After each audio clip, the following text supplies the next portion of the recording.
Happy June 1st, MON family. It's a new month, new memories, new opportunities to actually live your life. And if this is your first time listening, hi, welcome. And let's start off with a question, right? How long does it take you to recover after your last big social event? For me, about 48 business hours just to feel human again after brunch, or even if you left like a perfectly nice gathering or felt completely drained, or if like loud restaurants now feel like chaos, or if you catch yourself secretly counting down until you can go home. You're not broken, you're not antisocial, you're probably overstimulated. And today we're talking about how the pandemic quietly rewired our nervous system and what we can actually do about it. So stay tuned. This is MON, still showing up. Hosted by Denise.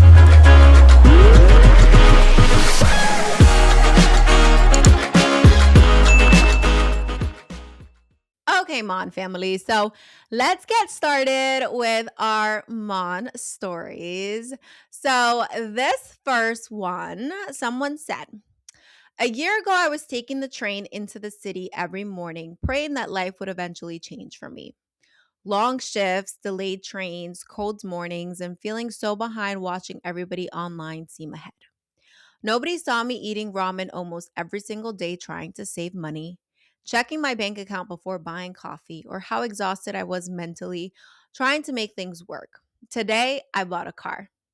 I used to screenshot and save on Pinterest. And I'm proud of the version of me that actually showed up when life didn't look how I wanted it yet. But everybody loves the final made it part, but nobody really sees the train rides, the struggle, and the quiet sacrifices it took to get there. I love that Mon story because I think sometimes, and I can probably just leave this for another Mon episode, we think that our current situation is our final, destination, but it's not. Life can change and life can do a 360 at any given moment.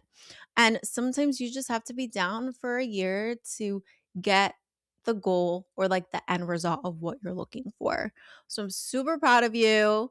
And yeah, continue showing up. This next Mon story, someone said, oh, so it's actually a question. Okay. So, genuine question. After listening to the last Mon episode about body image, how do you handle your mom/aunt's dressing super young?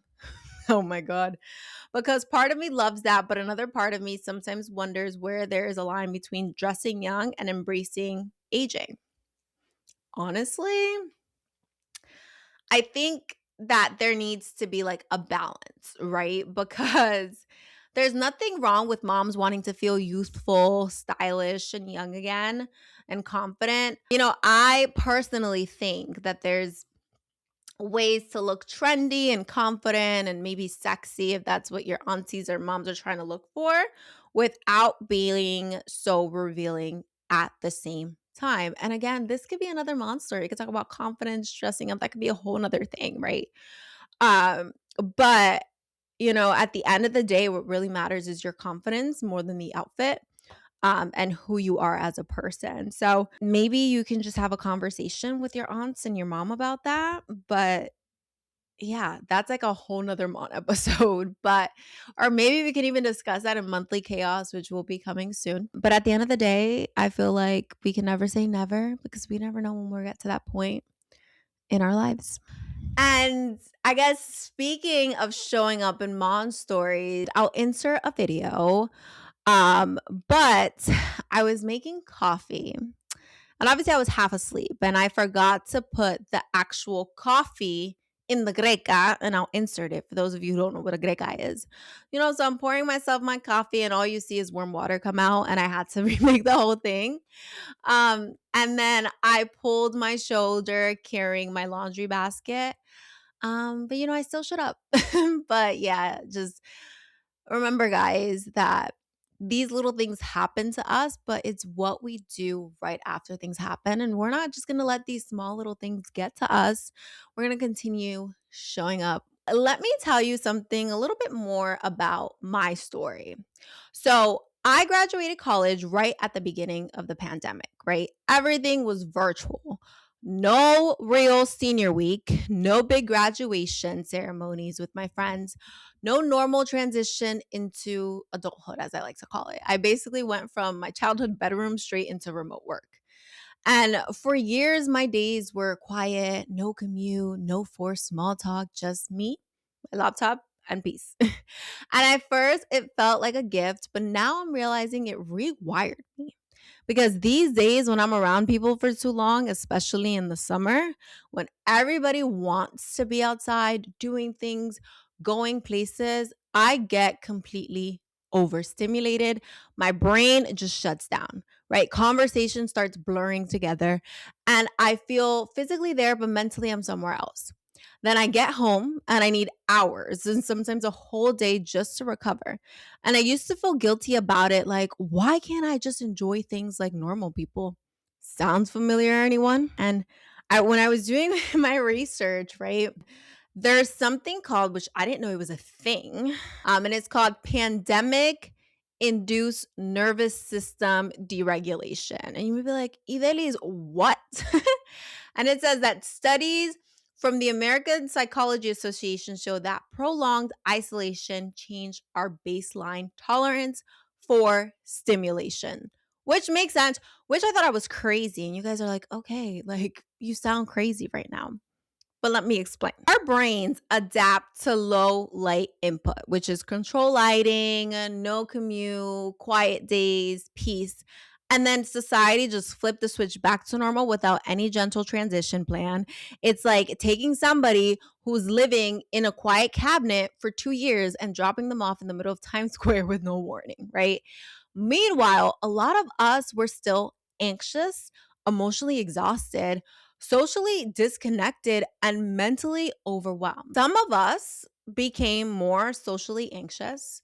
Some became more isolated. Some became emotionally numb. And some, like me, became overstimulated. And I think a lot of us lost important years of emotional growth, right? I'm 27 right now, but mentally I'm still 24 because time moved, but emotionally it feels like part of us are still stuck. Like, I don't feel my age. And I generally think an entire generation is functioning overstimulated. We're consuming more information in one day than people used to consume in weeks.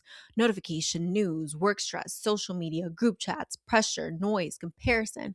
And somehow we're shocked that our nervous system, right? They're tired. They're really tired. And there's a big difference, right, between overstimulation and anxiety, right? And sometimes I think we used to confuse this a lot, right? And here's how you can tell the difference, right? Anxiety usually has a story. What if they judge me? And then you have overstimulation, it has a feeling. My brain is full and I need to leave. And sometimes overstimulation looks like anxiety, right? Wanting to leave early, feeling irritable, zoning out, getting quiet, feeling emotionally drained, needing silence afterwards, or just avoiding plans because recovery feels exhausting.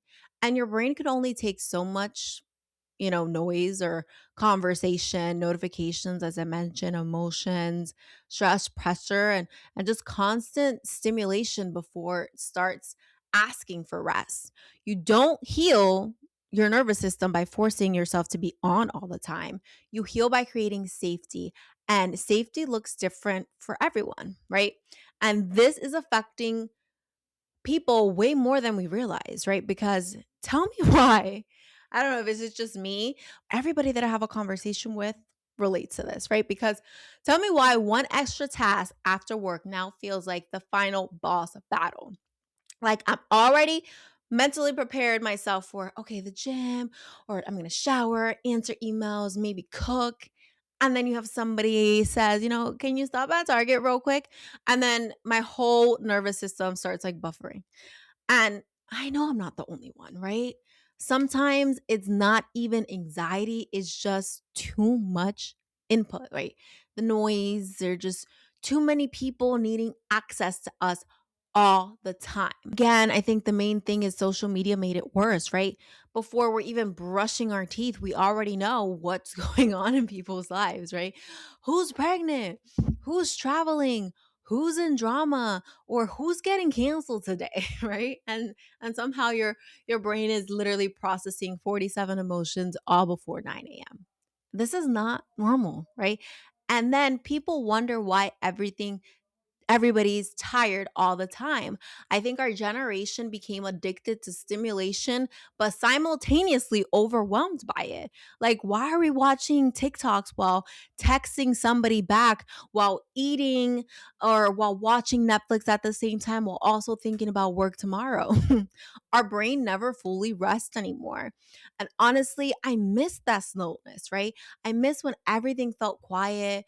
Sometimes healing is literally right now just driving without music or sitting outside, cleaning your room in silence, cooking without scrolling, or laying in bed without feeling guilty for resting.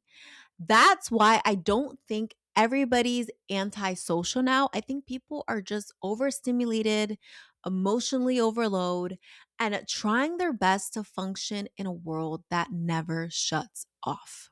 The three things that has actually helped me recover, my system, after chaos, right? Is silence. Even if it's just 10 minutes with no noise or screen, or that stillness, sitting without scrolling, solitude, time completely alone to let your system reset. Try one of these after a big social day. And it's not like you're avoiding anything, right? It's literally to get back on track. The goal isn't to become a hermit. The goal is sovereignty, right? The ability to choose when you engage and when you protect your peace. I'll still go to the wedding. I'll still take the trip, but I give myself permission to leave the after party early. I take recovery days without guilt. I put my phone on do not disturb. Spending time with people who make me feel calm, praying more, protecting my peace, and learning that being a homebody doesn't make me broken or crazy. It just recharges me. Back in the day, right? People used to wake up and hear the birds. Now we wake up and we hear notifications. Sometimes I genuinely think my nervous system just wants me to sit near a lake, just eat fruit in silence. But we have God who says, "Be still and know that I am God."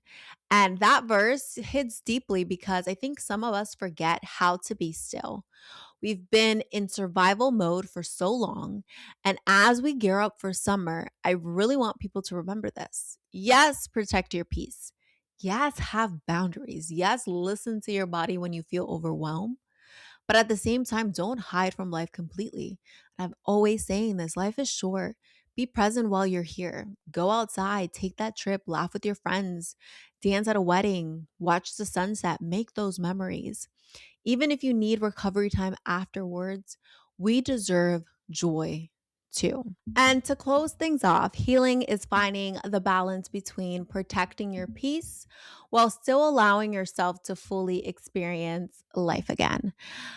And I understand it and I relate to it too, right? But at the same time, YOLO really does matter.